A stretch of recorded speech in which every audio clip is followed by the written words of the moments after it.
us today to unleashing your purpose, learning the 3 Ds of success in order for you to be able to thrive in the work that you were born to do. I've allotted for 2 hours for the workshop. It won't take that long. It'll probably take no more than like an hour and 15 minutes. But I'm going to give you a lot of information I'm not hoping, but I know that it will help you. And we're going to do some exercises as well. You get a chance to get to meet one another. So we'll go ahead and get started. And you can ask questions at any time you feel like. All right. So again, try to feel and find out where everybody is. How many of you love the work that you do? Maybe. All right.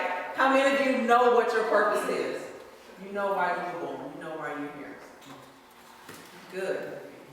How many of you know what your purpose is and you're actually living it? Full time? It doesn't matter if you're doing it at all. Okay. Okay. How many of you know but you're not living it? Okay. And how many of you don't know what your purpose is? And that's okay. It doesn't matter. And also, your purpose may be more than one thing. And that's okay because we're multifaceted beings, because we're multi-talented. It's okay to have more than one purpose. Your purpose may change. Whatever your purpose was 10 years ago, it may not be the same thing it is today. And that's also fine. But today is to figuring out what that is. All right, our first D of success. In order for us to figure out what our purpose is, we need to figure out what our desires are. The key to figuring out your purpose, you need to figure out what it is you truly desire. So let's break down the word desire. What does it mean? Desire is Latin. De means from or of, and then sire means a sire or a king or God. So in essence, desire means of God or from God. So when you think about your deepest desires, they come from God. Okay? So a lot of people, you may hear people say, well, I don't know if that's God's will. Well, it is God's will because your desires come from God. Okay? Your desires are God's way of saying, this is what I have for you. I have more in life for you. Have you ever gotten to a point in your life where you felt like, there's got to be more. I've got to be doing something different. That's a nudge as God letting you know there's more for you to do. Okay? Desires are your guides. They're your guides into where you are supposed to be. So pay attention to them because your guides it will lead you to your purpose. Okay? So again, desires come from God. So you don't have to question or have to worry about, is this God's will? It is, because God is nudging you, pushing you in the direction that you need to go. All right. We're going to do an activity right now. Everybody have paper. All right, what you all need to do, you're just going to list your desires. Whatever the first thing comes to mind. Don't judge it. Don't worry about what other people may think about it. Just list your desires. What do you want to do? It doesn't have to be in terms of work-related or just period. What are your desires? Just make a list of desires. And if anyone needs paper, there's a pad if you need it.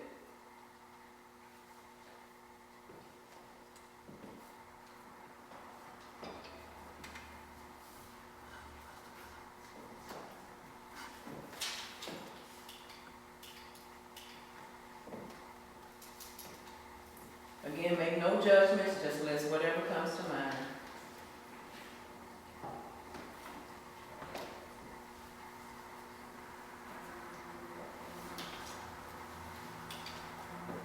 If you need help trying to figure it out, you can start off with this sentence. It would be nice to blank. And list whatever it is. What would it be nice to do?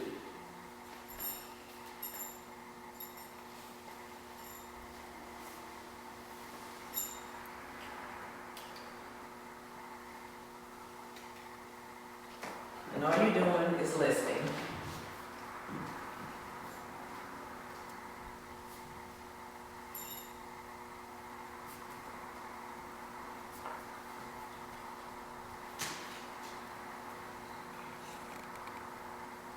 You listed, you're going to determine why you have that desire. You understand what I'm saying? For every desire that you listed, list why you would like to do that. If it's something you want to accomplish, list why. Why is that a desire?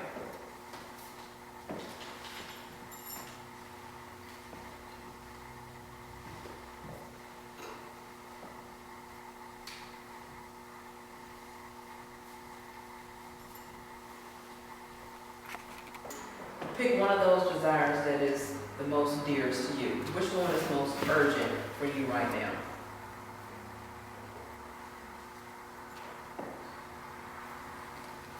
Everybody got it?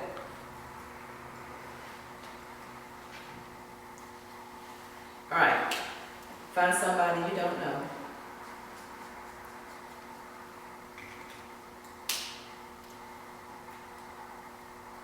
No?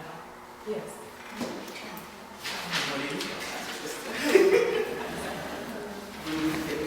We're just going to talk to that person. Now this is the key.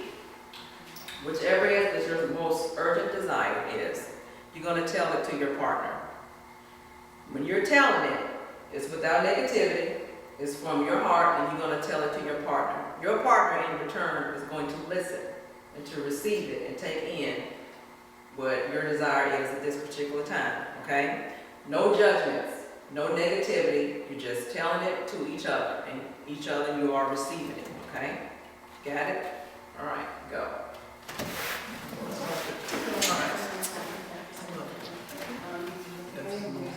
Matters in a particular area.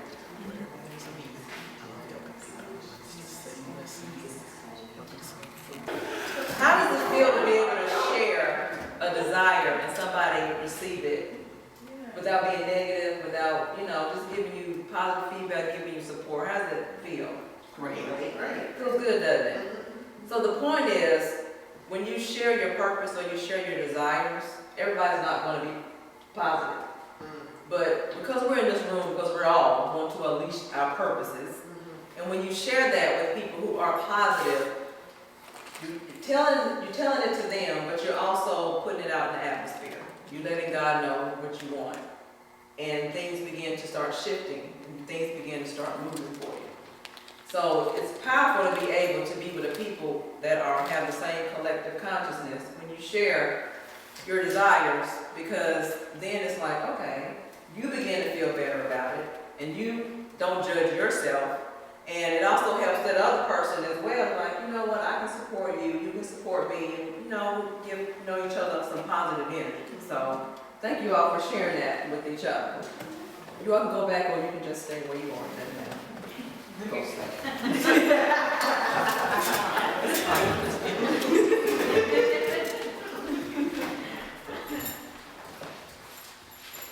All right, so there are certain laws that govern the universe, okay?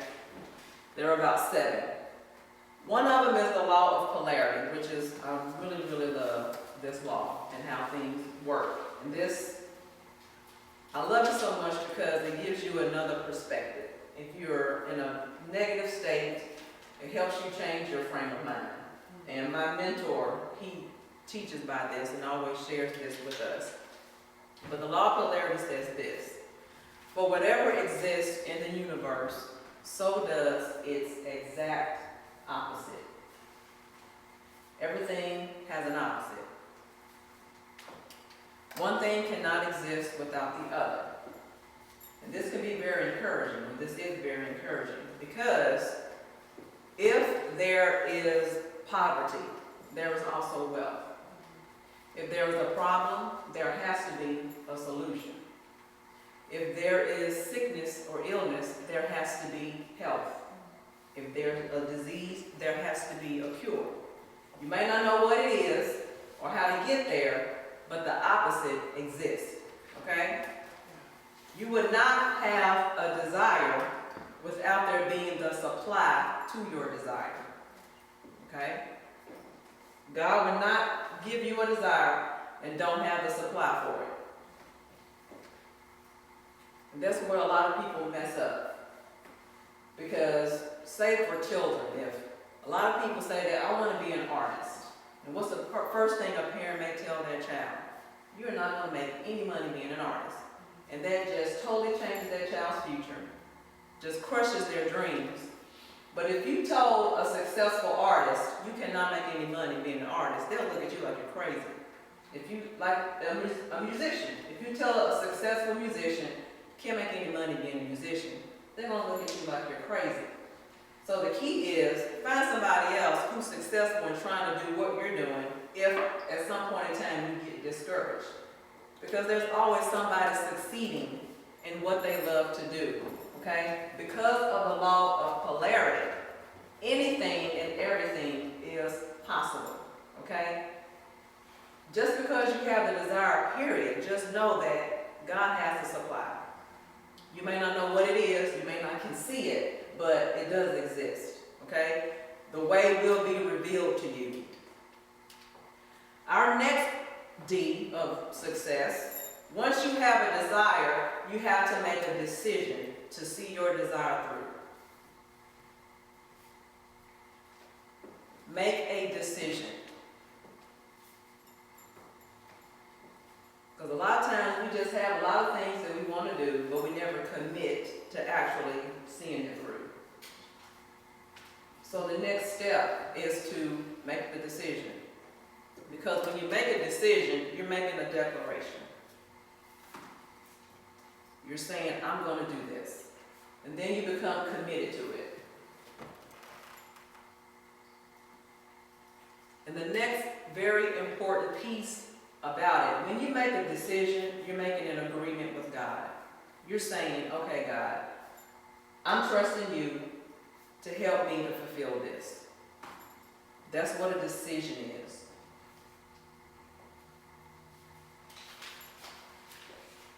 Your job is not to worry about how it's going to happen, how it's going to come about. That's not your business. That's not your job. You leave that to God.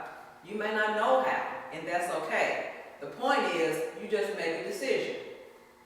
Because the agreement is, God is like, I want to carry it through. That's all you have to do is make the decision. Then the steps will be revealed to you of what you need to do next. When you make a decision, it will be revealed to you what the next steps for you to take. Things begin to shift, things begin to happen, opportunities will arise for you. All you need to do is just have faith, because God works through faith. And I'll give you an example. When I made the decision that I wanted to be a motivational speaker, when I was committed to that, 2 or 3 weeks later, a former student called me and asked me if I would come speak to a group of 35 teenagers that she was over. She formed an organization, and she wanted me to come speak to some teenagers. Now, never did I imagine, that wasn't even a part of my desire was to be speaking to teenagers. It was just to be a motivational speaker, and I was looking more toward adults. But this opportunity opened for me. So that was the next steps for me to take. But in going and speaking to those kids, there were adults there. There were other parents there. There were other church members there. And they heard me speak. And that opened another door, because then they wanted me to do some things with them. Okay? So I had no idea that that was the direction that I was going to take, but those were the steps that were revealed, and that was the opportunity that came about. So the key is just make the decision. Whatever opportunities come about, just take it. Just go for it, because that's the next step for you to take. Okay? So an opportunity may arise that you may never think, well, this is not the way that I thought. And some of you may turn it down, and you're turning down the way for you to get to where you need to be. Just realize the opportunities and take them. Okay? All right. Why it's so important to make a decision? Because when you're indecisive, it brings up so much drama in your life, within yourself. When you don't make a decision, it brings about controversy. And you all know when you've had a problem making a decision, you're in turmoil. It brings about confusion, and you can't rest. You become restless. You become uneasy, and then you start hoping instead of having faith. Because when you have hope, hope says it may happen or it might happen. Then you go fall into wishful thinking. Well, I wish it could, but you're not committed to having faith in knowing that it's going to happen. So know the difference between having hope and having faith. Being indecisive, being doubtful leads to having hope, which leads to uncertainty. So it's very important for you to make decisions. Remember, those decisions becomes your contract. That's your agreement with God. When you don't make a decision, you don't have a contract. You don't have an agreement. So God's not working for you. That's why you have to make a commitment. With uncertainty, being indecisive, it brings about doubt. You know, doubt is not a very good place to be. It does not feel good at all. When you have doubt, you break your agreement with God. Say you've had things that you want to do in life, you made a decision, you've committed to it, but then you start wavering, you start doubting yourself, and it didn't happen. It didn't happen because you broke the contract. So that's why it's important for you to stick with your decision, because when you become doubtful, you allow other things to come in. Agreements get broken. You start doubting yourself, you don't believe anymore, and you don't have any faith. And in essence, when you doubt, you're saying, God, you can't do this for me. I have no faith, it can't be done. And guess what? It doesn't. It doesn't happen. Because you don't have an agreement. Your contract has been broken. You get whatever you believe. You get whatever you believe. So when you begin to doubt and you're saying to God, you can't do this for me, then guess what? That's what you believe, then you're not going to get it.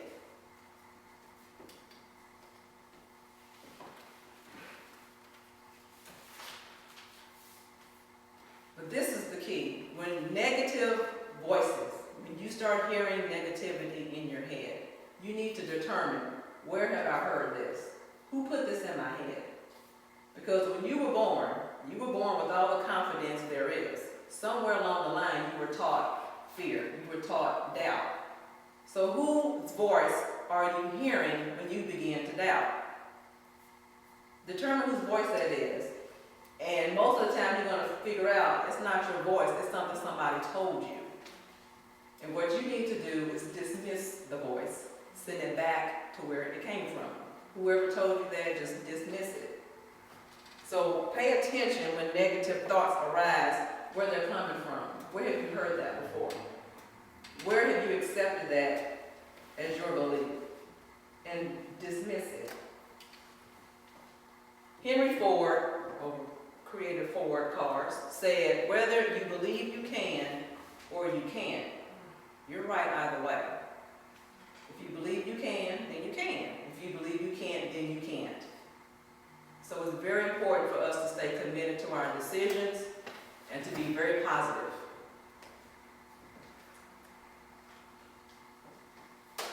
We want to keep our contracts, keep our agreements with God. That's very important. Just think about in your life, how many times have you broken contracts with God within yourself, and you became disappointed because it didn't happen?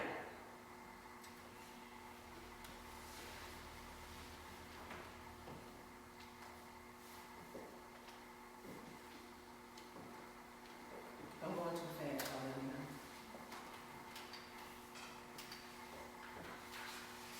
Your desires are unique to you. Whatever your purpose is, it's unique to you. Okay? That's yours. It's all you. You have them for a reason. Your desires, remember, they're your guides. You have them for a reason. They're not to be judged, but to be manifested. Your desires are to be manifested. And it doesn't take much. All you have to do is stay committed. Stay committed to the decision that you're going to see it through.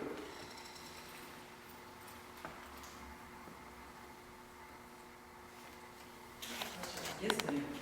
You touched briefly on having a lot of different desires, and then you asked the question, which one is most urgent? Is that question about which one is most urgent, is there always supposed to be one that sort of rises to the top? Like I can look at my life and see, I have this, and perhaps even the different components I have different desires. And I sometimes get stymied with trying to prioritize them, especially if they don't always seem to be congruent. How do you, I get the uniqueness of them and the reason of them and not judging them, but how do you prioritize which one? That's the key. When I asked you which one was most urgent, did one pop out to you? Yeah. That's the answer. That's the one. But it doesn't mean that the others are put on the back burner, because you can still have that same commitment to making the decision that, well, all of these are my desires too, that they're going to be fulfilled.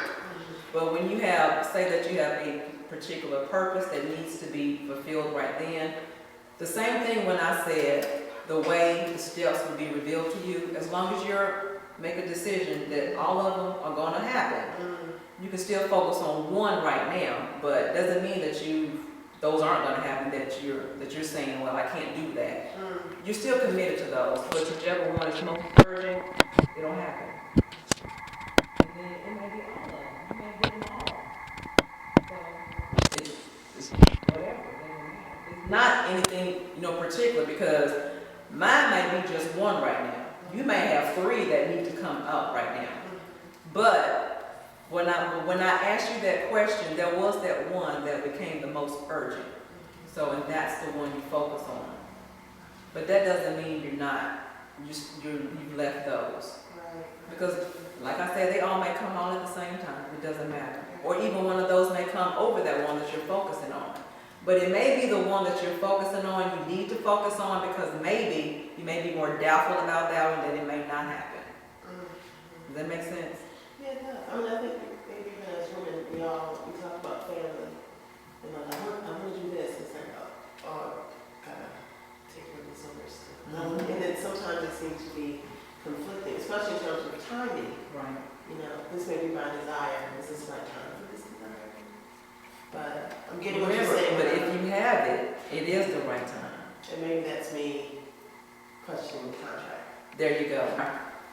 You made a decision, you're going to see it through. Now you got to have determination. When you're determined, you are focused. You're unmovable. You're unstoppable. Think about something that you have been determined was going to happen. You didn't care what anybody said or did. It did not. You didn't waver. You were straight on focus. This was going to happen.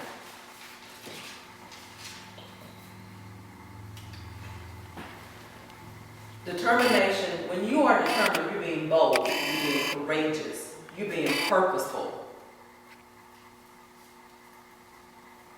You're being very brave.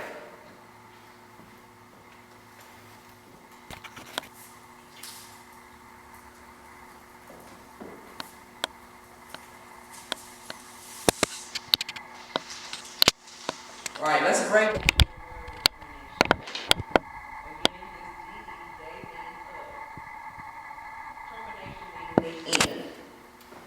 So this is of the end.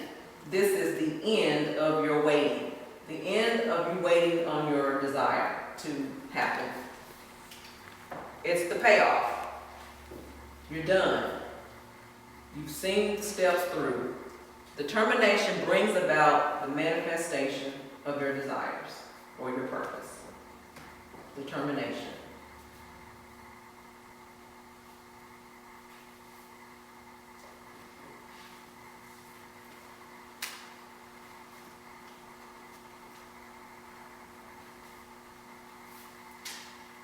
Again, determination, that's the payoff. You've done it. That's bringing about your manifestation.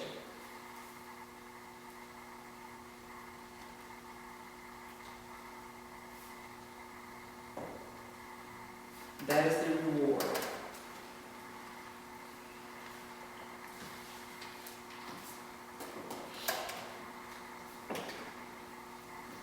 With determination, we're going to talk about another law of the universe, which is the law of attraction.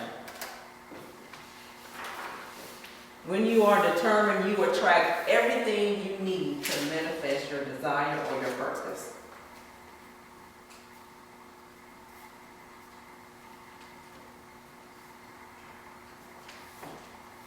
If you would just stick with it, you're going to attract everything that you need in order to fulfill your purpose. You're going to become a magnet. Y'all know how magnets work. And that's the type of magnetic energy that you have when you become determined. Everything starts sucking towards you.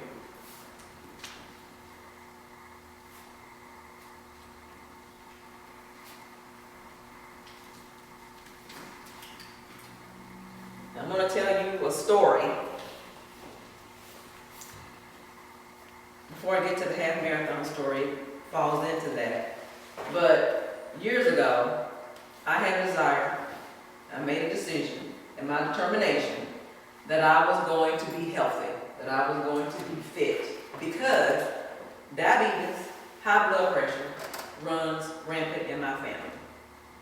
I had, and I was just talking to my cousin Jay about it, we were talking about that earlier, because my grandmother, uncles, they've had limbs cut off. So I've always said, I'm not going out like that. I'm going to be committed to my health and take care of myself.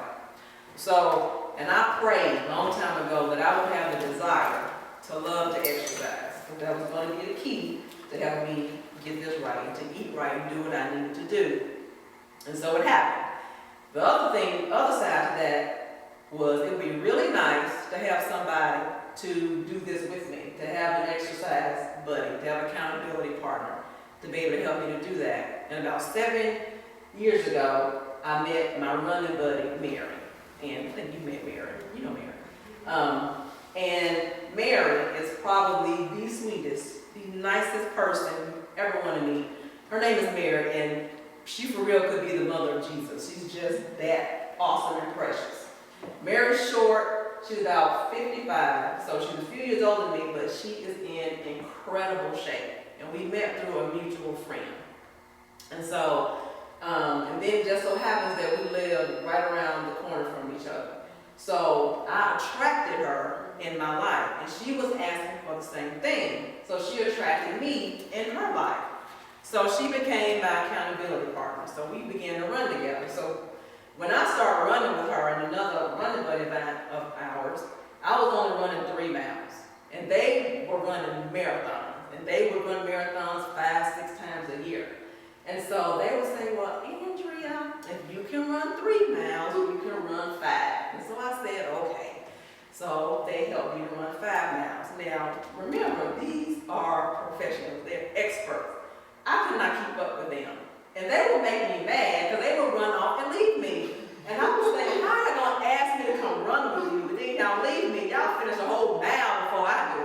But they would turn around and come back and get me. And, so I made a determination.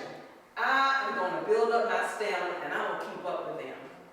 It took me about a year.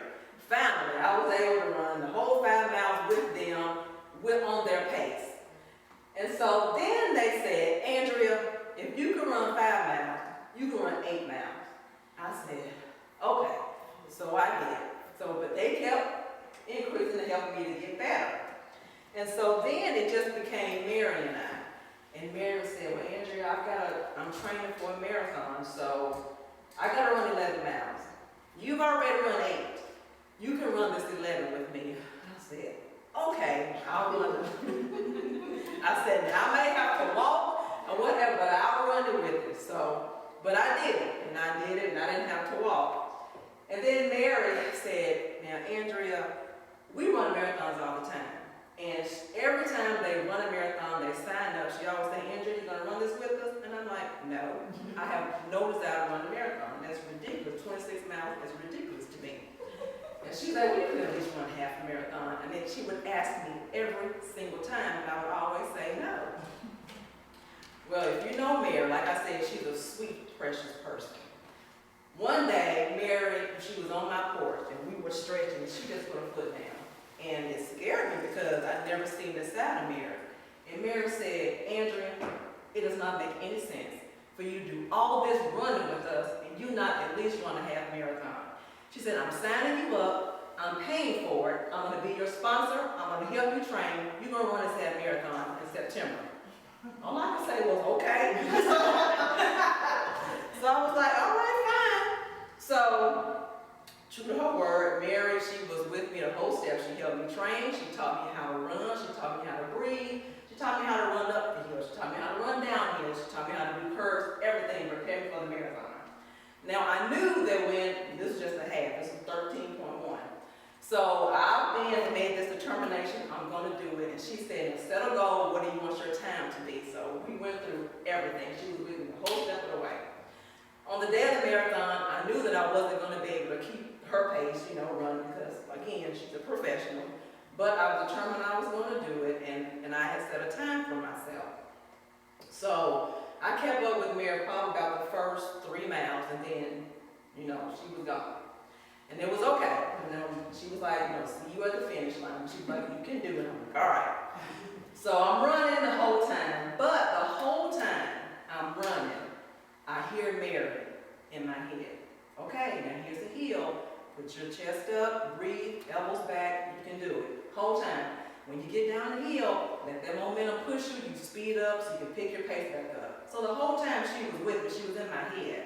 When I hit the curve, she was like, now pay attention to which way your body's running so you can get on the inside so you can take off some of your time.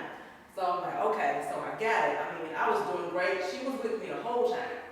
So when we, at the end, they changed the route now. You come out the Titan Stadium. So that's the last half mile you have to do. You come out of the Titan Stadium, then you have to go up the Shelby Street Bridge. I wasn't expecting that. So when I came out of the Titan Stadium, I'm like, whoo, 1 more half mile, I'm done. Great. So coming out, then I realized I can't run up this hill. I've done all of these other hills. And then I got angry. Who will put a hill at the end of a doggone marathon? And so I got mad. I was tired. I was already exhausted. I didn't realize how exhausted I really was until that last half mile going up that hill. But I said, I'm going to get to the finish line, but I'm going to have to walk this hill. So I started walking. Everybody around me started yelling at me. And they said, what are you doing? You can't walk. They said, no, you're almost done. Make it up the hill. You're almost there. Come on. Come on, you can finish. Get through this. And I said, okay. So now I got some more energy. And I started running again. I don't know who it was to this day. I don't know who this person was. Somebody was behind me, literally. They started pushing me up the hill. And so I was like, okay, thank you. I got it. And so then, when other people started walking, I said, no, come on. You can do it. Come on, we're going to get to the finish line. So finally, I got to the finish line, and Mary was there waiting for me. So my point is this. I am your Mary. Whatever dreams, whatever goals that you have, it makes no sense for you not to fulfill them. With all the talents that you have, with all the gifts that you have, it doesn't make any sense for y'all not to fulfill them, okay?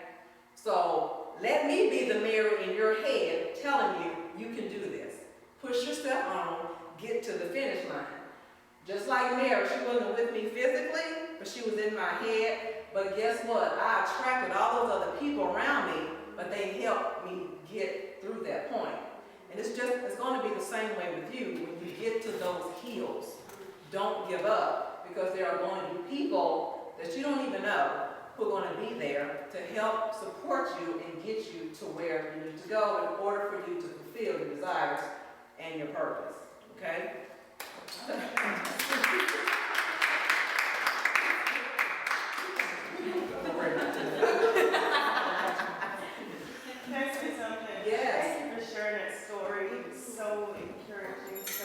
transformational, I'm going through that same thing, and that is so true. You attract the people, and I've always in my mind wanted to run. Never ran in my life at 47 years old. And I attracted this lady who was a professional runner, and she got me up to 6 miles in 2 months. And then the weather changed, and I sort of backed off, but I also get prepared for the marathon.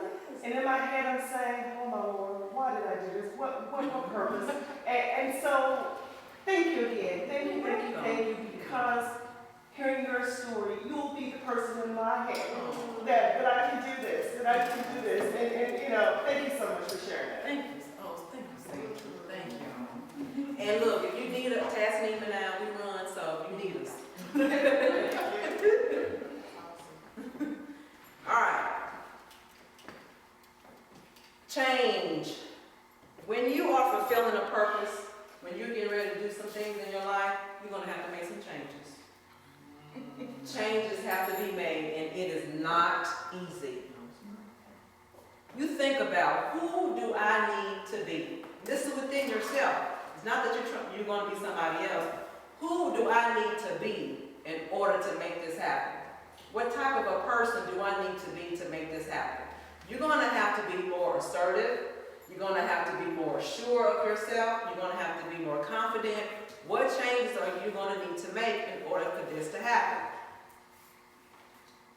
This has to happen. You can't stay the person that you are when you're trying to do something different. You can't stay who you are when you're trying to do something different. Within the past 10 years, I made some major changes within myself and who I was. It wasn't easy, but it was necessary. And because of that, looking back and seeing where I am now, I'm so grateful. I'm so grateful that I made those changes, because if I didn't, I would not be standing in front of you today. I wouldn't do it. I was the type of person, I was shy. I was an introvert, and I still am somewhat of an introvert, but I was a very shy person, very introverted. And those type of people attract people who are domineering, people who are controlling, and they do control you. But I realized I have to change. Because of what I attracted, I have to change. And when I changed and got out of that shell, I was able to attract a different type of people in my life. So change is necessary.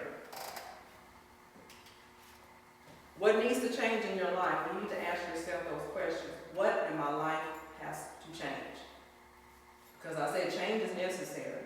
Change is a good thing. A lot of people don't like change, but change is a good thing.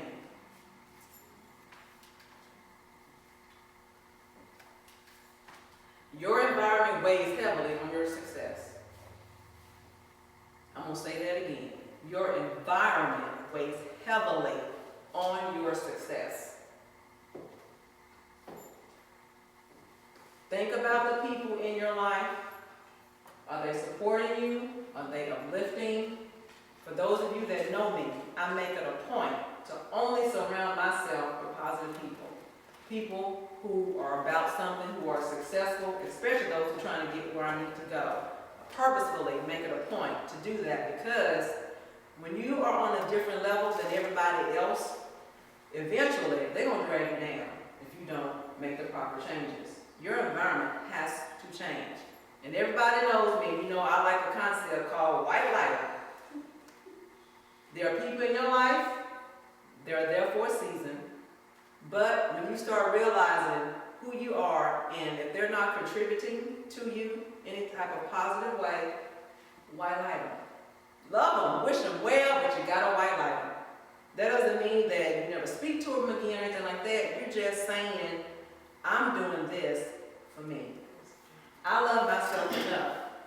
I have a vision and a goal. I'm going to remove myself.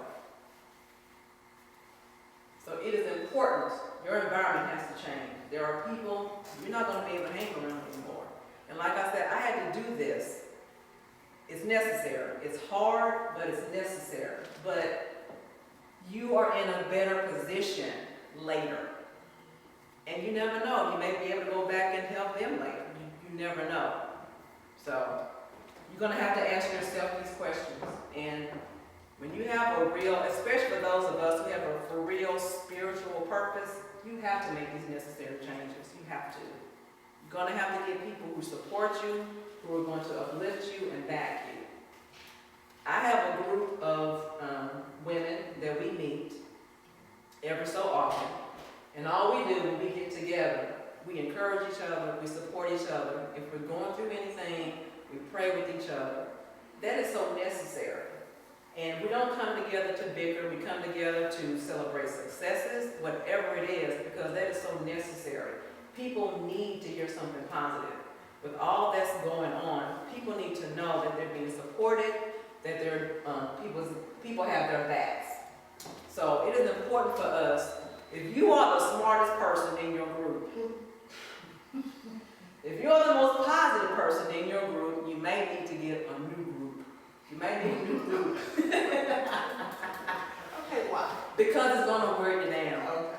It's going to wear you down. Because if you're constantly the one that's the positive one, and you're constantly having to feed everybody else, it's going to wear you down.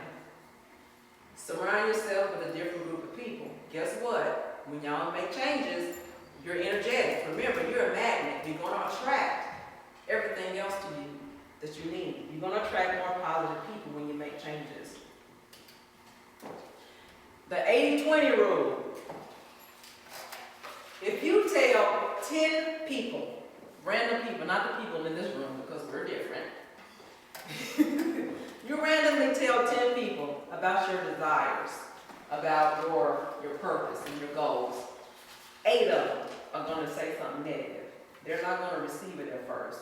Only those 20% are going to say something positive. That's what you're going to have to realize when you be careful who you share your desires and your dreams with. Because 80% of the people you tell, they're not going to understand it, and they're not going to give you support. You need to be with that 20%. You all in the room are the 20%. So be careful who you share your dreams and your goals with. But you do need someone who you do trust, because you're going to need somebody who's going to support you. Because support is very necessary. It's very necessary. You have to have support. We were not put on this earth to do this alone. We weren't here to do this by ourselves. So God gives us everything we need. Remember, if we have the desire, God also gives you the supply for it. All right. We're getting ready to close out, but know that you are needed. And this is one of my favorite quotes. My mentor gave me this quote. It says, "The fact that you were born is evidence that God knew Earth needed the potential that you are pregnant with. It is therefore imperative that you refuse to leave this Earth without giving birth to those dreams, ideas, visions, and inventions that you carry in the womb of your faith." Remember that. Y'all were born for a purpose. God knew that when you were born, it was evidence that the earth needed what you have. You are needed on this planet. You are the answer to somebody's prayer. Remember that. You are valuable beyond measure. Our Zumba instructor here always tells us that. You are valuable beyond measure. You are needed. So don't rob the world of your gifts. Don't rob the world of what it needs. There are over 7 billion people on this planet. They need you. They need you.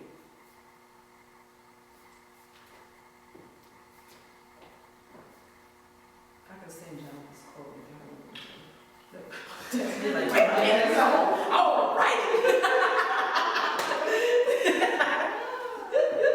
Look be good on a magnet.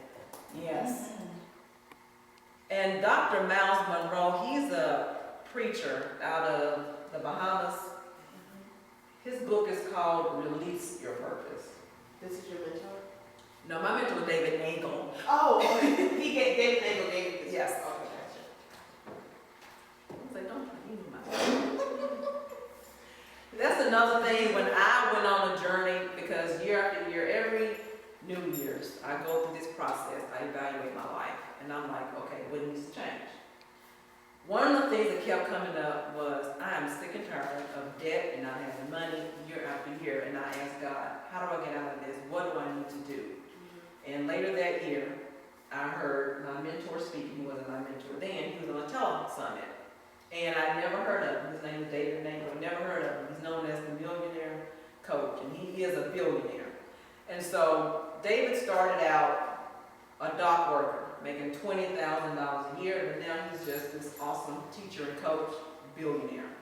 And so when I heard him, he started talking about these principles of law of polarity, started talking about all this type of things that really resonated with me. And I had heard people speak before, but it did not touch me the way he did. He's an excellent teacher.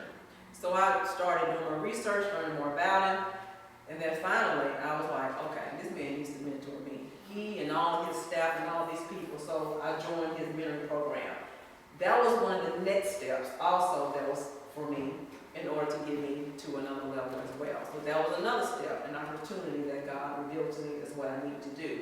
And it has been an amazing journey. So, anyway. What's his name again? David Nagle, Neagle.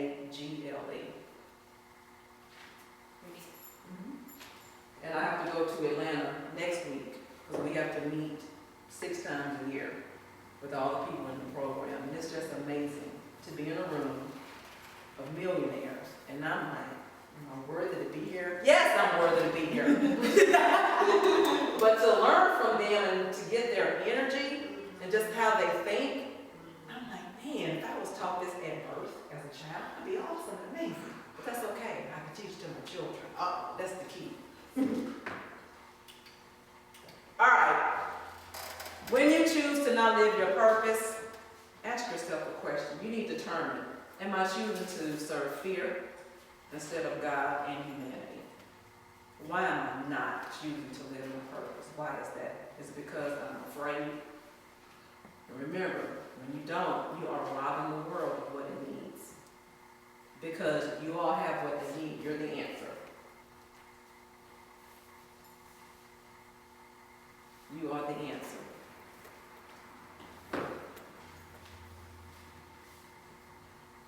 Are there any questions or comments?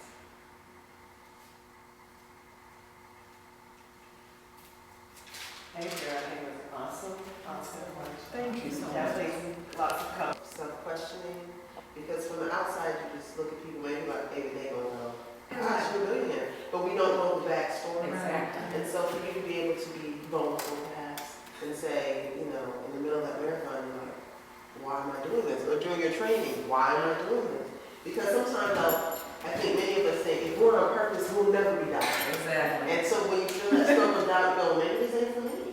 Right. Because I'm dying, right? I'm supposed to be a doctor? I hate this. But if I don't. You know? So knowing that that's all part of the course.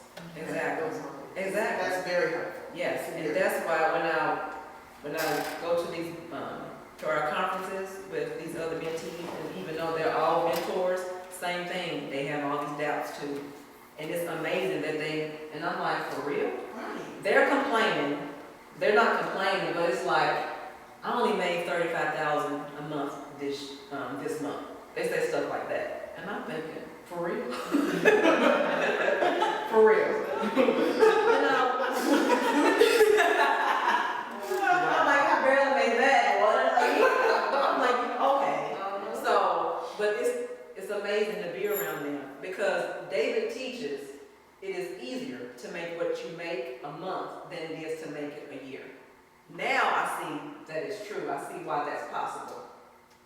But it's easy to make your annual income your monthly income.